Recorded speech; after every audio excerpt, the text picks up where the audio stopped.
Samaniego. Historias basadas en la experiencia de Camilo Ibarra. Escrito y adaptado por Tenebris para relatos de horror. Mi nombre es Camilo y soy oriundo de Samaniego, un pequeño municipio situado al sur de Colombia. De profesión soy abogado, amante de la historia, del deporte y de los animales. Desde pequeño he sentido una fuerte curiosidad por los temas paranormales, y he venido recaudando relatos con estos temas que tienen su origen en mi pueblo. Son historias que he escuchado desde pequeño y otras que fueron relatadas por ancianos y paisanos de mi localidad. Mi pueblo Samaniego fue fundado en 1837. Pese a tener pocos años, se puede comparar con otras urbes. Encierra un amplio contenido en folclore y cultura, así que no le pide nada a los pueblos más antiguos. Los relatos que voy a narrar son algunos eventos que ocurrieron a familiares y conocidos, así que para proteger su identidad omitiré los verdaderos nombres. El viejo camino. El primer relato le pasó a mi tío en el año de 1990. Mi tío, junto con su familia, vivía en las afueras del casco urbano de Samaniego. Eran otros tiempos. Esa zona se encontraba retirada y poco poblada. Para llegar ahí se debía de recorrer alrededor de 20 minutos en auto por una carretera de tierra. Sin embargo, en esos años eran pocos los pobladores que contaban con esos lujos. Y mi tío, que no era pobre, tampoco era de gastar dinero en cosas innecesarias. Pero existía otro camino, un atajo que ahorraba bastante tiempo, y se trataba de un viejo sendero que pasaba por un puente sobre uno de los ríos que le daban abundante agua al pueblo. Era la noche de un día sábado bastante caluroso. Ya eran más o menos las 12 de la noche y, como era costumbre, mi tío fue a la cantina de don Lucio. Esta estaba ubicada en el barrio Progreso. Ahí compartía con amigos y dejaba atrás las pesadas horas de trabajo de la semana. Cuando el viejo propietario cerró el establecimiento, mi tío decidió irse a su casa. A pesar de que en esa misma calle se encontraba la casa de mis abuelos, él prefirió emprender el camino de regreso a la suya, muy probablemente para evitar una pelea con sus padres al día siguiente. Ya era bastante tarde y mi tío estaba demasiado cansado para considerar caminar por la carretera, así que decidió irse por el viejo camino. Se metió en el barrio Las Lajas, que es un conglomerado de casitas en una pendiente donde no entra ningún vehículo. Sus calles estaban cubiertas en su totalidad por escalones. Al llegar a la última edificación del barrio, que justamente era una capilla, mi tío se persinó y siguió andando por el camino de tierra con dirección al río San Juan. Este es un cuerpo de agua rodeado de muchas historias y sucesos paranormales. Sin embargo, en la mente de mi tío no había ninguna razón de temor. Por el contrario, únicamente pensaba en llegar a su casa y quedarse dormido. Después de caminar por unos minutos, llegó hasta el viejo puente. Este era un punto exacto donde termina el descenso y da inicio a una subida por donde diariamente transitaban personas y caballos cargados con caña. Aunque, como era de suponerse, nunca a esas horas de la madrugada. El camino estaba solitario. No se veía absolutamente nada hasta que mi tío fijó la vista y entre la oscuridad distinguió una figura pequeñita. Estaba sentada en una piedra al final del puente. Se trataba de una niña con un vestido blanco. Su rostro estaba pálido y tenía la mirada fuerte y llena de odio. En su boca se torcía una sonrisa burlona que inquietó bastante a mi tío. Él aún estaba bajo los efectos del alcohol, pero aún así supo que lo que estaba enfrente no era para nada normal, y tampoco se trataba de un producto de su imaginación. Agachó la mirada y pasó a un lado de la niña, dejando atrás el puente. Cuando inició el largo ascenso, su mente no podía pensar en otra cosa que aquella niña. Volteó a ver para ver de nuevo aquella visión, pero para su sorpresa ya no estaba sentada en la roca. Más bien la vio al pie en medio del camino, con la mirada siniestra y fija en este. Mi tío aceleró el paso mientras en el cielo nocturno brillaba un relámpago y casi inmediatamente se soltó una lluvia cerrada. Al mirar nuevamente hacia atrás, la niña ya no estaba en medio del camino. Estaba caminando detrás de mi tío. Con cada paso que daba, la pequeña se iba transformando en un ser enorme. Estaba cubierto de pelo y no dejaba de sonreírle. En ese instante, todo el efecto de la bebida desapareció en el cuerpo de mi tío. Estuvo orando todos los rezos que sabía mientras iba acelerando el paso. Aunque para su desgracia la lluvia convirtió todo el camino en un barrial. Al borde del desmayo, mi tío seguía corriendo sin parar, girando la cabeza de vez en cuando, y encontrando esa cosa que lo estaba persiguiendo a punto de alcanzarlo. Lo más terrorífico es que cada vez se hacía más y más grande. Cuando mi tío pudo ver a la salida del camino, recobró las fuerzas y corrió con todo lo que pudo. Al ver a lo lejos su casa, le gritó a mi tía para en el nombre de Dios le abriera la puerta. Cuenta mi tío que esa siniestra aparición estaba a punto de sujetarlo de la ropa. Pero en ese momento la puerta se abrió y pudo ver a su mujer parada bajo el pórtico. La mirada de mi tía era de enojo y recriminación. Ella dice que vio a su esposo blanco como un papel corriendo con la cara de pánico, pero no había absolutamente nada detrás de este. Mi tío siguió corriendo, entró a la casa y empujó a mi tía gritándole que cerrara la puerta inmediatamente. Ella sintió un viento terrible que por poco tira la puerta y que sacudió todo el interior de la casa, e incluso provocó que retumbaran los vidrios. Este evento tuvo como consecuencia que mi tío dejara de frecuentar la cantina del viejo Lucio. Posteriormente regresó a la taberna, pero no sin antes haberse cambiado a una casa mucho más cercana al pueblo. El camino donde pasó la historia es uno de los más tenebrosos de Samaniego. Cuando era niño y tenía que transitarlo para llegar al estadio municipal, que es la escuela de fútbol, siempre que lo hacía me iba en grupo y nos cuidábamos de cruzarlo antes de las 4 de la tarde. Esto aún sin conocer ninguna de las historias que se dicen sobre dicho tramo. La energía que emana ese lugar alerta a cualquier transeúnte. Es una especie de energía negativa que te hace sentir intimidado y observado todo el tiempo. Y no importa que sea durante la luz del día. Cuando crecí investigué más sobre el sitio y descubrí algo muy interesante. A inicios del siglo pasado comenzó la construcción del nuevo templo del municipio. Es una iglesia grande y un proyecto impulsado por un cura alemán que compartió los planos de una iglesia de su país. Aunque eso sí iba a tomar muchos años en concluirse. Cuando todavía faltaba una parte de la construcción, los recursos se terminaron. Entonces el párroco del momento pidió a los feligreses que para el siguiente fin de semana fueran en masa a la mina de arena por el material. La gente de los pueblos suele tomarse como autoridad las figuras eclesiásticas, y movidos por la fe así lo hicieron. Hombres, mujeres, ancianos y niños trabajaron para recolectar lo que les habían pedido, pero la mina terminó colapsando y los terminó sepultando a todos. Y como seguramente habrán concluido, aquella mina quedaba justamente en el camino viejo. Espero que esta historia fuera de su agrado y les haya despertado la curiosidad por saber más de lo que se vive en Samaniego. Ahora iremos con la segunda historia. Este relato corresponde a la vereda Yunguilla. Aún hoy es una vía de tierra y es protagonista de innumerables anécdotas paranormales. La historia que voy a contar pasó en la década de los 60 y le ocurrió a Gustavo, un amigo de mi papá. En esos días la vereda estaba conformada por algunas casas de tapia de tierra y teja. Una de las actividades recreativas de los habitantes era jugar voleibol, deporte que también disfrutaban los más pequeños.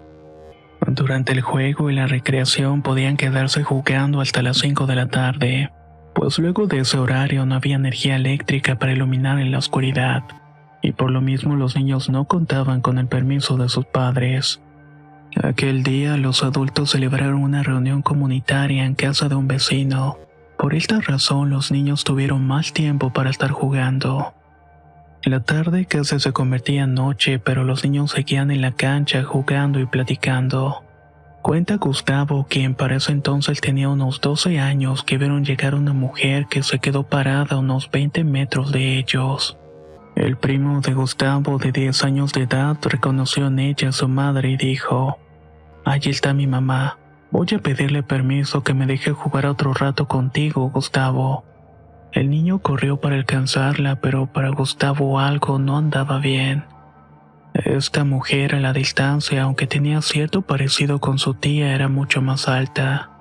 Gustavo se dio cuenta que no se trataba de su tía y su primo también lo notó cuando se frenó en seco unos pasos de esta mujer.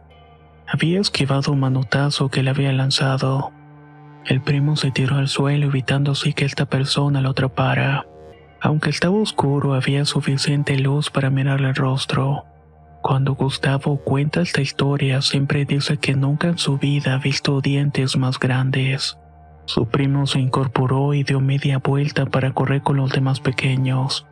Como esta criatura iba detrás de él, todos los demás niños comenzaron a correr. Esta mujer los persiguió con el fin de atraparlos, pero lograron llegar a una casa deshabitada y atrancaron la puerta. Cuando se sintieron más a salvo, comenzaron a aparecer las diferentes reacciones. Algunos negaban haber visto a la mujer y otros rezaban con lágrimas en los ojos. Un par más se armaron de valor para tranquilizar al resto. Una vez que dejaron pasar un buen tiempo, decidieron abrir la puerta. Ahí vieron que esa cosa estaba sentada esperándolos. Les dejó ver su enorme mandíbula llena de dientes afilados y sucios. Volvieron a cerrar la puerta y esta vez se quedaron ahí por un par de horas más, hasta que los adultos notaron la ausencia y fueron en búsqueda con lámparas de petróleo en mano. No pasó mucho tiempo para que los encontraran, aunque para entonces esta mujer ya había desaparecido. Gata de Angora. En mi barrio se cuentan historias de todo tipo, desde espectros sin cabeza, duendes haciendo travesura y también historias sobre los gritos de la Llorona. También se llegó a hablar de un ave que merodeaba por las noches y se posaba en los techos sobre los tanques de agua. Incluso se decía que en la casa que se ubica a un lado de la mía había una mujer agazapada como si fuera un ave de rapiña. A mediados de los 90 llegó al barrio una señora que tenía costumbres un tanto peculiares. Era una anciana de mirada fuerte con ojos de color esmeralda y trenzas que le llegaban a la cintura. Con solamente verla de lejos se podía deducir que se trataba de una mujer del campo. La señora tendría unos 70 años de edad y llegó a vivir al pueblo con su hijo de unos 50. El hombre era bastante callado y reservado, pero muy trabajador. Desde que llegaron al barrio se comenzó a correr el rumor que la mujer era una bruja. Lo más extraño es que este tipo de comentarios no venían de los pequeños. Esto hubiera sido lo más común, pero realmente venían de los adultos. El comportamiento de la señora no era precisamente el de una buena vecina. No saludaba a nadie, miraba feo a todo el que se acercara unos metros de ella o a la puerta de su casa. Si alguna pelota tenía la desgracia de caer cerca de su puerta, los niños preferían dejarla ahí porque la señora iba por ella. Eso sí, no sin antes soltarles un montón de groserías, era un juguete que no volvían a ver. Esta situación no solamente afectaba a los niños, sino que también desesperaba a los mayores, quienes luego de una jornada laboral cruzaban una malla para participar en los juegos de voleibol. Recuerdo en especial una ocasión en que la señora tuvo una actitud muy nefasta al pelear un balón de los señores que estaban jugando. Estuvieron tan agresivos los dimes y diretes que al final el hijo de la señora y un vecino terminaron agarrándose a golpes. Pronto esta señora se ganó el apodo de Gata de Angora, más que nada por su penetrante mirada, la cual se parecía mucho a la de un felino. Sus ojos eran dos llamas verdes que se clavaban en quienes la veían. Aunque yo era niño, dudaba mucho que esta mujer fuera ciertamente una bruja. Pensaba que los comentarios eran la mala relación entre la gente y ella. Los años pasaron y me fui del pueblo para estudiar la universidad. Luego terminé trabajando en la capital de mi provincia y olvidé por completo a la señora en cuestión. Transcurría el 2013 y un viernes decidí viajar a mi pueblo para pasar ahí el fin de semana. En ese entonces no tenía auto, así que me subí a un autobús en un viaje de 3 horas. Mi asiento asignado estaba en la última hilera del vehículo. Al lado de mí venían dos muchachas que no me parecían conocidas, pero empecé a platicar con ellas. Poco a poco fue oscureciendo y el tema se fue desviando a lo paranormal. Después de contar algunas historias mías, llegó el turno de ellas. Las dos chicas dijeron ser de Tanamá, la cual es una vereda que está a media hora del municipio. Ellas dijeron que esa vereda siempre fue territorio de brujas. Años atrás era muy común verlas volar en medio de la noche o sentir cómo descansaban en los techos en forma de aves gigantes. Pero en la época actual muchas de ellas habían desaparecido, excepto por un acontecimiento muy interesante. Las jóvenes narraron que hace algunos años atrás llegó a la vereda una anciana para vivir ahí. Era atendida por su hija, que era una vecina de la comunidad. Las dos vivían solas y desde que la anciana llegó la gente dijo que se trataba de una bruja. La señora tenía temor de quedarse sola. Decía que iban a venir por ella y continuamente apuntaba en dirección a algún lugar de la casa asegurando que ahí había alguien. ¿Y qué era lo que veía?, les pregunté. No lo sabemos, contestaron ellas. Nadie lo sabe. Ella era la única que podía ver aquellas presencias. Todas las noches la anciana se la pasaba gritando y la gente murmuraba con mayor insistencia que era una bruja que estaba llegando al final de sus días. Y lo que realmente estaba viendo era el diablo que estaba viniendo por ella. Él la estaba acechando para llevarse su alma al lugar que pertenecía. Por su parte, la hija estaba agotada de estar cuidando a su anciana madre por las alucinaciones, además de que no podía dormir por las noches. En una ocasión, la hija no soportó más y dejó a la anciana en medio de la noche yéndose a dormir a la casa de una vecina, a pesar de que la anciana le suplicaba que no la abandonara. Por la mañana el lugar despertó con la noticia de que la anciana había muerto en el umbral de la puerta de su casa. Quienes la vieron dijeron que fue algo espantoso. Tenía la lengua de fuera y esta le llegaba más allá de la barbilla. Según las chicas, el diablo finalmente se llevó su alma, pero para mi ver esa no era una explicación conveniente. Creí que la hija la había estrangulado, presa de un ataque de ira por no poder descansar. Se lo comenté a las muchachas, pero ellas insistieron que fue el diablo. Y es que la señora no solamente quedó con la lengua de fuera, sino que tenía una expresión de profundo miedo en el rostro. Y esos ojos verdes que siempre parecían serenos estaban totalmente abiertos. En ese momento recordé a la anciana de mi niñez, así que les dije: cuando era niño en mi barrio había una bruja y ella también tenía los ojos verdes y unas grandes trenzas. ¿Cómo se llamaba la señora?, preguntaron. La verdad es que nunca lo supe, pero le decíamos la gata de Angora. Las chicas se miraron la una con la otra. Entre las dos hicieron una descripción física de la anciana, y era justamente la anciana de mi infancia a la perfección. También dijeron conocer a su hijo y todo lo demás. Al parecer ese fue el final de la famosa gata de Angora, y fuera o no una bruja es algo que dejo a su consideración. Estas son algunas de las historias que he podido recolectar de mi pueblo samaniego. Espero que hayan sido de su agrado y de esta forma conozcan más de las apariciones que hay al sur del continente.